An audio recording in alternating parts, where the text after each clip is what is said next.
Hello दोस्तों, कैसे हो आप सब। स्वागत है आपका अपने चैनल एजुकेट्स मैथमेटिक्स पे। और हम लोग क्लास 9th एनसीईआरटी में सॉल्व कर रहे हैं।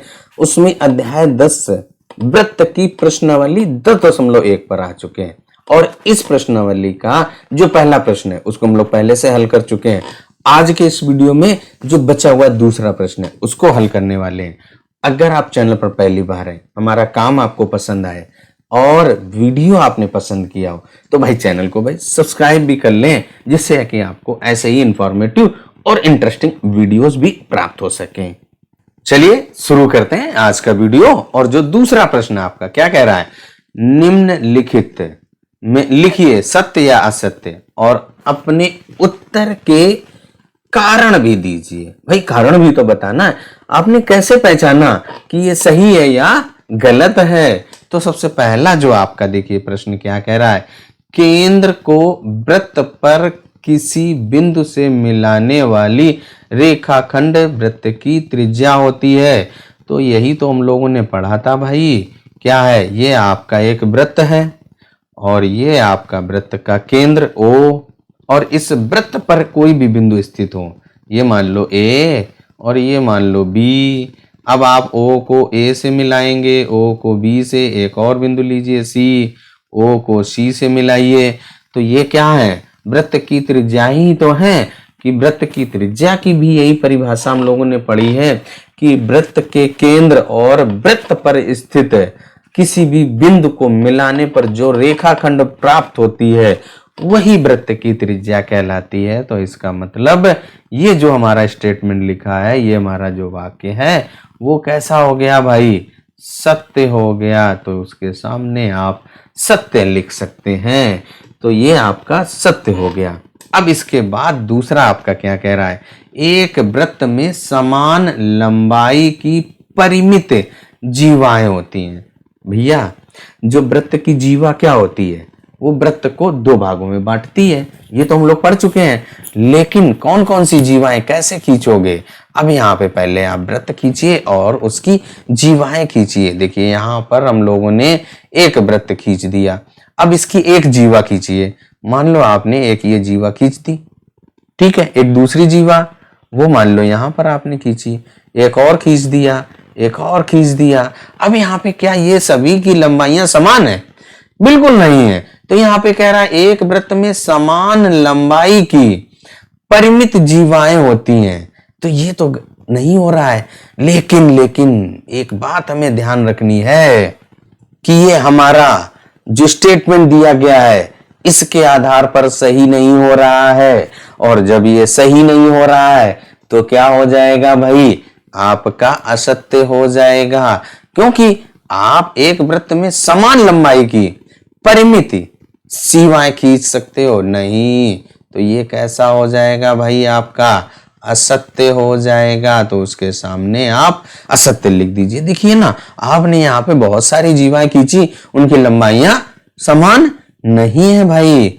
अब इसके बाद यहाँ पे तीसरा प्रश्न आपका क्या कह रहा है, यदि एक वृत्त को 3 बराबर चापों में बांट दिया जाए तो प्रत्येक भाग दीर्घ चाप कहलाएगा। तो चलिए इसका हम लोग पहले चित्र तो बनाए भाई, तभी तो समझ में आएगा। तो हमने क्या किया, एक यहाँ पर वृत्त खींच दिया, इसका केंद्र ले लिया और इसको हमें क्या करना है, 3 भागों में बांटना है। इसका बांटने के लिए कलर चेंज कर लें भाई। एक ये बिंदु लिया मान लो A, और एक ये बिंदु B, और एक ये बिंदु C। O को A से मिलाइए, O को B से, O को C से मिलाइए।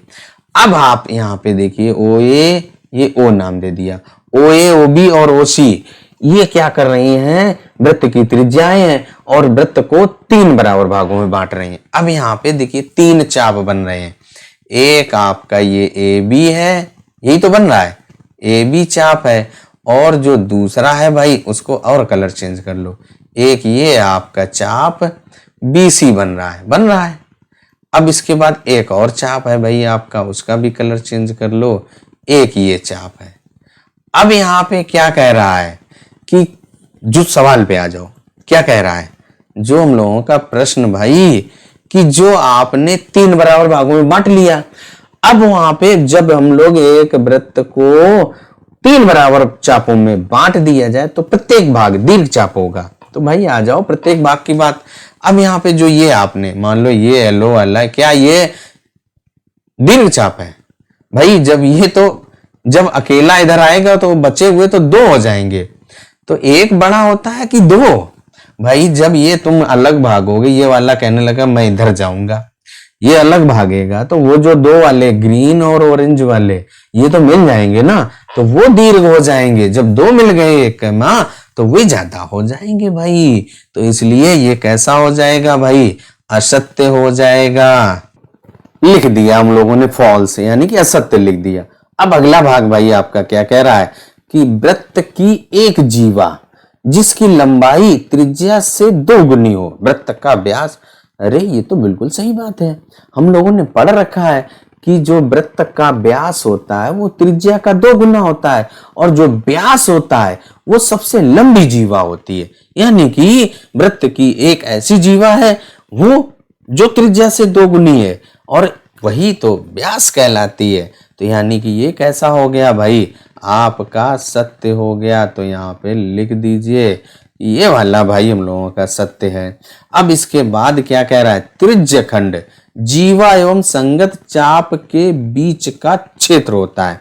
तो देखिए जीवा और चाप, जब आप जीवा और चाप लेंगे तो वो आपका वृत्त खंड कहलाता है। तो यहाँ पे अगर आप देखिए, यहाँ पे एक चित्र बनाए भाई, ये आपका एक वृत्त बन गया। इसके बाद आपने ये एक जीवा खींच दी P और Q, इसका ये संगत चाप, तो इसके द्वारा जो ये भाग घिरा होगा वो आपका क्या कहलाएगा? यहाँ पे ये हम लोगों का वृत्त खंड होगा। क्या होगा? वृत्त खंड कहलाएगा। त्रिज्य खंड जो होता है वो 2 त्रिज्याओं और उनके संगत चाप के द्वारा जो भाग घिरा होता है, त्रिज्य खंड त्रिज्याओं के द्वारा। तो ये आपका कैसा हो जाएगा? असत्य हो जाएगा भाई। तो यहाँ पे आप इसको असत्य लिख सकते हैं भाई, लिख दीजिए असत्य है। अब इसके बाद अगला जो आखिरी भाग है, छठा भाग, वो क्या कह रहा है? वृत्त एक समतल आकृति है। वृत्त कैसी आकृति है? देखो आपके सामने चित्र बने हुए हैं, 1 2 3 हमने चित्र बना रखे हैं। इसके बाद अगले पेज पर भी बना दिए हैं। देखिए आपका जो अगला पेज है उस पर भी आपका एक चित्र बना हुआ है। तो ये कैसी आकृति है? तो ये तो आप आसानी से बता दोगे कि ये हम लोगों का सत्य है भाई, बिल्कुल समतल है।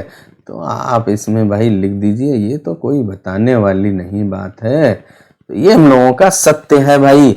और इस तरीके से जो हम लोगों का दूसरा प्रश्न है वो कंप्लीट हो जाता है। दूसरा प्रश्न आपका कंप्लीट हो गया, और इस प्रश्न के साथ साथ आपकी जो प्रश्नावली 10.1 है वो भी पूरी हो गई। तो आज के इस वीडियो में जो कंप्लीट हो गई एक्सरसाइज तो यहीं तक। मिलते हैं अगले वीडियो में अगली प्रश्नावली के साथ। तब तक अपना ख्याल रखिए, स्वस्थ रहिए, मस्त रहिए।